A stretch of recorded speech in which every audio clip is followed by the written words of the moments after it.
11월 9일 목요일 함께 나눌 말씀은 잠언 14장 1절부터 16절까지 말씀입니다.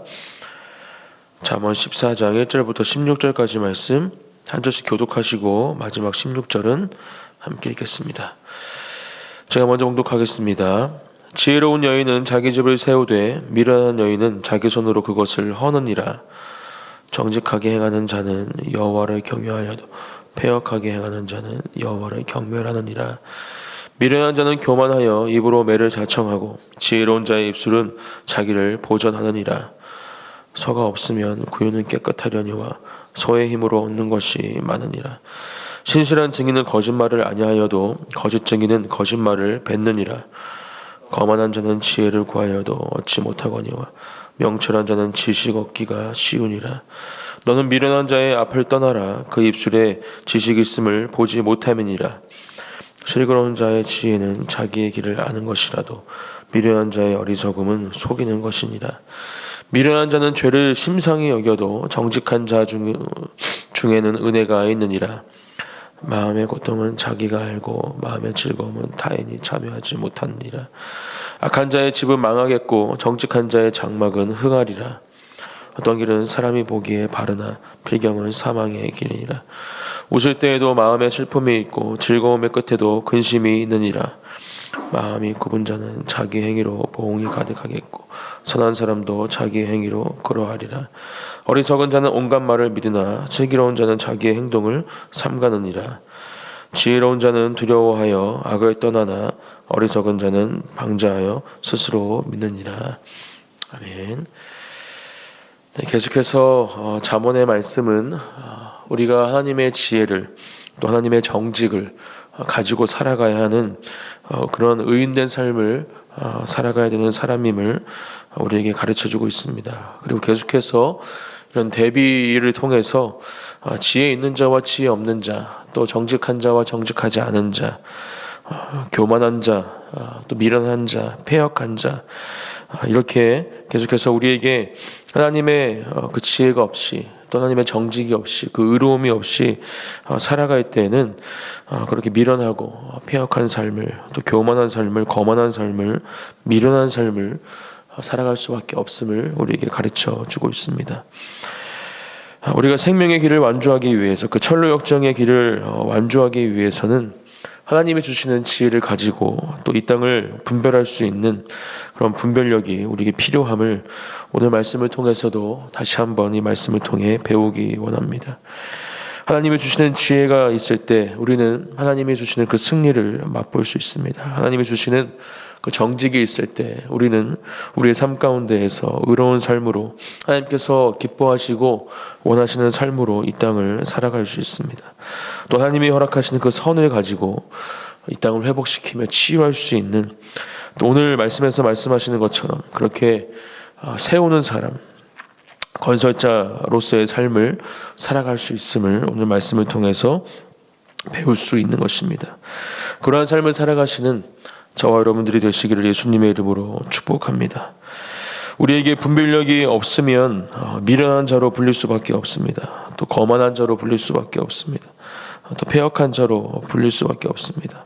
그러한 지혜를 가지고 하나님이 주시는 분별력을 가지고 살아갈 때 그렇게 이 땅을 회복시키고 치유시키는 건설자 그렇게 세우는 사람으로 살아갈 때 우리는 이 잠언에서 말하고 있는 그런 정직하고 의로운 사람이 되어서 이 땅을 살아갈 수 있음을 다시 한번 분명하게 기억하시고 그러한 삶을 살아가기를 소망하며 또 우리가 이 땅을 그렇게 살아가기를 결단하는 이 새벽 또 기도의 자리가 되기를 축복합니다. 오늘 1절에서는 이렇게 말씀합니다. 지혜로운 여인은 자기 집을 세우되 미련한 여인은 자기 손으로 그것을 하느니라. 특별히 오늘 말씀은 두 부분으로 나누어서 생각해 볼 수 있습니다. 1절부터 7절까지 건설자 또 파괴자 이렇게 두 사람에 대해서 대비하고 있는 것을 볼 수가 있고요. 또 8절부터 16절까지 선한 자와 위선자, 악한 자 이렇게 또 대비해서 우리에게 말씀해주고 있는 것으로 오늘 말씀을 살펴볼 수가 있습니다. 특별히 1절 말씀을 통해서 우리 주변에 있는 사람 또 나는 과연 제가 방금 말씀드린 것처럼 건설자인가, 세우는 사람인가, 아니면 파괴하는 사람인가, 허무는 사람인가에 대해서 우리 먼저 생각해 봐야 합니다. 그리고 우리에게 주시는 이 말씀을 통해서 어떠한 기준으로 나는 또 내 주변에 있는 사람들은 건설자인가, 아니면 나의 집을 허무는 그런 파괴자인가 알 수 있는지 함께 살펴보기 원합니다. 특별히 첫 번째로 이 말에 대해서 이 잠언은 이야기하고 있습니다. 계속해서 잠언 말씀은 우리의 혀를, 우리의 말을 조심해야 함을 가르쳐 주고 있죠. 특히 3절에서도 미련한 자는 교만하여 입으로 매를 자청하고 지혜로운 자의 입술은 자기를 보존하느니라 말씀하고 있고요. 5절 신실한 증인은 거짓말을 아니하여도 거짓 증인은 거짓말을 뱉느니라. 또 7절 너는 미련한 자의 앞을 떠나라 그 입술에 지식이 있음을 보지 못함이니라. 이렇게 이야기하면서 계속해서 잠언의 기자 이 솔로몬은 이 말이 얼마나 중요한지, 이 말로 인해서 결과가 달라질 수 있음을, 또 우리가 맺는 열매가 달라질 수 있음을 계속해서 가르쳐주고 있습니다. 특별히 오늘 말씀을 통해서 이 말을 통해서 우리가 세우는 사람이 될지, 건설자로 이 땅을 살아갈지, 아니면 파괴하고 세워진 것들을 허무는 사람이 될지 우리에게 분명하게 그 기준을 가르쳐주고 있는 것이죠. 우리의 말이 하나님께서 주시는 하나님의 말씀으로 선하고 아름다운 말들이 되어지기를 축복합니다. 특별히 나를 비롯한 내 주변에 있는 사람들을 세워주고 또 하나님의 사람으로 선하고 아름다운 사람이 될 수 있는 통로가 될 수 있는 그러한 말이 우리의 입술 가운데에서 선포되어지고 나오기를 예수님의 이름으로 축복합니다. 두 번째는 행동으로 그 기준을 삼을 수 있다 우리에게 가르쳐줍니다. 4절 말씀이죠. 소가 없으면 구유는 깨끗하려니와 소의 힘으로 얻는 것이 많으니라. 이렇게 이야기를 하죠. 당연히 소가 없으면 배설물이라든지 여러 가지 소를 키우기 위해서 있어야 할 것들이 그곳에 없기 때문에 구유는 깨끗할 수 있습니다. 하지만 소가 있음으로 말미암아 얻는 것이 그의 삶에는, 소가 없는 삶에는 있을 수 없겠죠. 결국 우리의 삶이 어떠한 삶이 되어야 하는가, 부지런하고 또 수고하는 삶이 되어야 함을 우리에게 가르쳐주고 있는 것입니다. 잠언은 게으름에 대해서도 계속해서 우리에게 경고하고 있습니다. 그렇기 때문에 이 말씀도 과연 우리의 행동이 어떠해야 하는가, 우리의 삶이 어떠해야 하는가 우리에게 분명하게 가르쳐주고 있는 말씀으로 우리가 살펴볼 수 있는 것이죠. 그리고 이러한 행동, 부지런하니 수고하는 삶, 그 삶이 바로 건설자의 삶이고 우리의 삶을 세울 수 있는 삶의 기준이 됨을 우리에게 말씀해 주고 있는 것입니다. 또 어떤 행동이 필요하다 말씀합니까? 2절 말씀이죠. 정직하게 행하는 자는 여호와를 경외하여도 패역하게 행하는 자는 여호와를 경멸하느니라 말씀하면서 하나님을 두려워하는 그 정직이 우리 안에 있어야 함을 말씀해 주고 있습니다. 하나님을 경외한다는 것은 하나님을 두려워한다라는 것이고 또 그러한 삶을 살아가는 것이 바로 하나님께서 우리에게 원하시는 정직한 삶임을 우리는 분명하게 기억해야 합니다. 하나님을 두려워하지 않는다면 정직한 삶을 살아갈 필요가 없겠죠. 또 살아갈 이유가 없겠죠. 그냥 자기가 하고 싶은 대로 온갖 거짓을 일삼으면서 자신의 유익을 위해서 살아갈 수밖에 없을 것입니다. 하지만 하나님을 두려워할 때, 그렇게 하나님을 온전히 경외할 때 우리는 우리 안에 하나님께서 원하시는 그 정직을 가지고 살아갈 수 있음을 기억하시고 그러한 삶이 바로 1절에서 이야기하는 그 지혜로운 삶이 자기 집을 세우는 건설자로서의 삶을 살아가는 삶임을 이 시간 함께 우리 마음속에 새기기 원합니다. 4절 말씀에서 이렇게 경고하죠. 아까도 묵상했지만 우리의 행동 반대로 게으름을 경고하고 있는 것이고 이러한 정직과 또 부지런한 삶이 우리 안에 필요함을 분명하게 말씀해주고 있습니다. 8절부터 16절은 어떠한 삶에 대해서 이야기를 합니까? 선한 자와 위선자, 악한 자에 대해서 이야기를 합니다. 특별히 위선자는 어떠한 사람입니까? 자신이 선한 척하는 거짓된 삶을 살아가는 삶이죠. 8절부터 9절 말씀을 다시 읽어드리겠습니다. 슬기로운 자의 지혜는 자기의 길을 아는 것이라도 미련한 자의 어리석음은 속이는 것이니라. 9절 미련한 자는 죄를 심상히 여겨도 정직한 중에는 은혜가 있느니라. 자신의 삶을 거짓된 삶으로 살아가고 또 죄를 경히 여기는, 가볍게 여기는, 우습게 보는 사람에 대해서 경고하고 있습니다. 이러한 사람이 바로 위선자라는 것이죠. 15절 말씀에서도 어리석은 자는 온갖 말을 믿으나 슬기로운 자는 자기의 행동을 삼가느니라, 이렇게 말씀하면서 이런 위선자가 어떠한 삶을 또 살아가는가, 어리석은 사람으로서 온갖 말을 믿으며 자신의 기준으로, 자신의 생각대로 살아가는 삶이다라는 것을 우리에게 말씀해 주고 있습니다. 사람의 속은 모르죠. 알 수가 없습니다. 오직 하나님만이 아십니다. 10절 13절에 그 부분에 대해서도 우리에게 말씀해 줍니다. 마음의 고통은 자기가 알고 마음의 즐거움은 타인이 참여하지 못하느니라.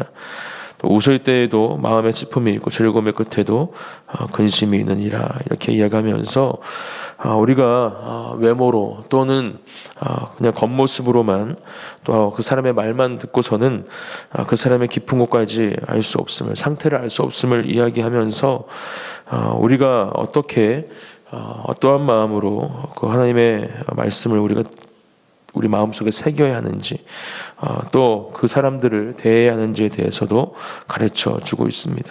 결국 하나님의 말씀이 기준이 되어서, 이 오늘 잠언에서 가르쳐 주고 있는 이 말씀이 기준이 되어서 우리는 분별력을 가지고 우리가 만나는 사람들, 또 나의 삶이 어떠한 삶인지를 분명하게 살펴보아야 한다는 것입니다. 우리가 하나님의 선을 가지고 있는 선한 사람들인지, 또 거짓된 삶을 살아가는 위선자인지, 또 세상에 있는 수많은 사람들이 어떤 삶을 살아가는지 하나님의 말씀으로 우리는 그 기준을 삼아 살펴보아야 한다라는 것이죠. 그리고 우리는 어떤 열매를 맺고 있는가에 대해서 질문하면서 그러한 삶의 기준을 나누어 볼 수 있습니다. 마태복음 7장 20절은 이러므로 그들의 열매로 그들을 알리라, 이렇게 말씀해 주고 있습니다. 우리의 삶을 살아가면서 어떠한 열매를 맺고 있는지가 이 사람은 어떠한 사람이다라는 것을 살펴볼 수 있는 기준이 될 수 있다라는 것입니다. 이 사람이 선한 사람인지, 하나님의 사람으로 살아가고 있는 사람인지, 아니면 거짓으로 위선을 행하며 살아가고 있는 사람인지 알 수 있다라는 것이죠. 그 사람의 말만 듣고 또 겉모습만으로 알 수 없는 것들이 그 사람의 열매를 보고 어떤 사람인지 알 수 있다라는 것입니다. 우리 말씀을 통해서 우리는 두 사람을 또 생각해 볼 수 있습니다. 먼저는 롯이죠. 오늘 1절 말씀을 통해서 저는 이 롯이 떠올랐습니다.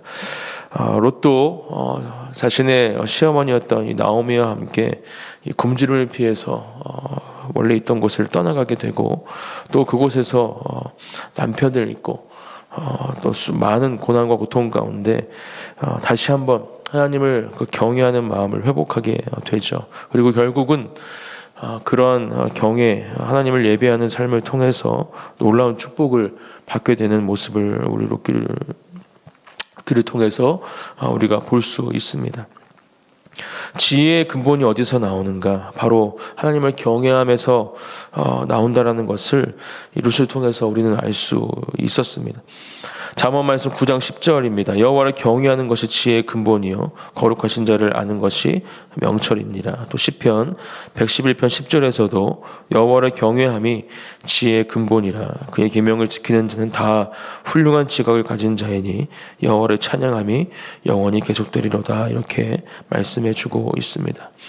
결국 우리가 오늘 이 잠언에서 계속 말씀해 주고 있는 이 지혜를 가질 때 우리는 하나님을 경외할 수 있다는 것이고, 또 하나님을 온전히 예배할 수 있다는 것입니다. 그리고 반대로 하나님을 예배하고 경외할 때 하나님께서 주시는 그 놀라운 지혜를 우리가 받을 수 있음을 우리는 분명하게 기억해야 합니다. 또 한 명의 사람, 바로 사울입니다. 이스라엘의 첫 번째 왕이죠. 하나님의 선택을 받은, 그렇게 하나님의 사람으로 그 왕의 자리에 앉았던 사울, 결국은 하나님의 마음을 저버리고 악행을 일삼으면서 있는 가운데 비참한 죽음을 맞이하게 됩니다. 오늘 말씀에서 이 뒷부분에 말씀하고 있는 것이 바로 이런 악행을 버려야 함을 우리에게 가르쳐 주고 있죠. 우리도 하나님께서 선택해 주시고 또 이 땅 가운데 보내주신 한 사람 한 사람들인 줄 믿습니다. 하나님의 자녀로, 하나님의 사명자로 이 땅을 살아가는 저 여러분들이 어떤 삶을 살아가야 하는가, 우리는 말씀을 통해서 다시 한번 분명히 우리의 삶을 점검해야 할 줄 믿습니다. 우리 안에, 우리 마음과 생각 가운데 조금이라도 하나님께서 원치 않는 그런 악한 마음이나 생각들이 있다면 이 시간 다시 한번 이 기도의 자리에서 다시 한번 주님 앞에 그 모든 것들을 내려놓고 우리의 마음과 생각이 하나님의 마음으로 채워지고 새롭게 되어지기를 예수님의 이름으로 축복합니다. 그리고 또한 하나님을 경외하며 예배하는, 하나님을 온전히 두려워하는 그러한 삶을 살아가기를 결단하는 가운데 하나님의 주시는 그 지혜와 정직을 가지고 오늘 하루도 하나님께서 주시는 놀라운 승리를 맛보는 귀한 삶이 되시기를 예수님의 이름으로 축복합니다. 저희 잠시 기도하고 기도의 자리로 나아가겠습니다. 사랑의 하나님 감사합니다. 하나님, 너무나도 악한 세상을 살아가는 우리 모두가 다시 한번 하나님의 말씀으로 우리의 삶을 점검하고 또 하나님, 특별히 하나님께서 우리에게 어떤 삶을 살아가기를 원하시는지, 바로 그러한 삶이 하나님을 경외하고 예배하는 삶임을, 또 그 가운데 하나님이 주시는 지혜를 가지고 그 정직과 의를 가지고 이 땅을 회복시키며 치유하는, 그렇게 다시 한번 주님 앞에 온전히 우리의 삶을 세우는 그러한 건설자로서의 삶을 살아가기를 원하심을 말씀을 통해서 배웠습니다. 이 기도의 자리 가운데 그러한 삶을 살아가기를 다시 한번 결단하게 하시고 또 소망하게 하시고 우리의 삶 가운데에서 하나님께서 원하시는 그런 삶을 살아가는, 또 주님을 나타내며 주님을 증거하는 삶을 살아갈 수 있도록 오늘도 우리의 삶 가운데 동행하시고 역사하여 주시옵소서. 조금이라도 우리의 입술이나 우리의 마음과 생각에 하나님께서 원치 않는 그러한 악함이 없도록 생겨나지 않도록 우리의 마음을 지켜주시고, 그렇게 우리를 공격하는, 유혹하고 미혹하는 사단의 모든 공격과 또 미혹 또한 예수 그리스도의 이름으로 떠나가게 하여 주시옵소서. 오늘도 주님께서 함께 하시고 놀라운 은혜로 동행하실 것을 믿음으로 선포하며 예수님의 이름으로 기도드립니다. 아멘.